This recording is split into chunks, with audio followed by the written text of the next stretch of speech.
नाशिकमध्ये पाणी संकट हे अधिक तीव्र झालेले आहे आणि नाशिक जिल्ह्यातच टँकरच्या फेऱ्यांमध्ये वाढ झाली आहे। मान्सून लांबलाय त्यामुळे जिल्ह्यातील साधारणपणे धरणांमध्ये 25.39% इतकाच पाणी साठा राहिलेला आहे। जिल्ह्यातील 655 गावं आणि वाड्यांमधील 3 लाखांहून अधिक नागरिकांची 180 टँकरद्वारे तहान भागवली जाते। येवला तालुक्याला पाणी टंचाईचा सगळ्यात जास्त फटका बसलाय। 44 गावं आणि 70 वाड्यांसाठी सर्वाधिक 44 टँकर सुरू आहे।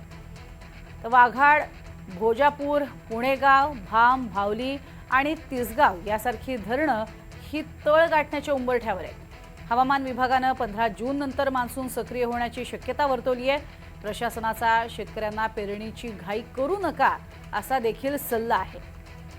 मात्र सगळ्यात जास्त फटका हा येवल्यामध्ये बसतोय असंही कळतंय। तर जून महिना अर्धा संपत आलाय तरी धाराशिव जिल्ह्यातील पाणी टंचाईचं संकट हे मात्र कायमच आहे। जिल्ह्यातील तब्बल 128 गावांना आणि 12 ठिकाणच्या वाड्या वस्त्यांना टँकरद्वारे पाणी पुरवठा केला जातोय। 208 विहिरी या अधिग्रहित करण्यात आल्यात। अनेक प्रकल्प कोरडे ठाक पडलेत, त्यामुळे उपलब्ध पाणीसाठा हा केवळ 12.37% इतकाच आहे।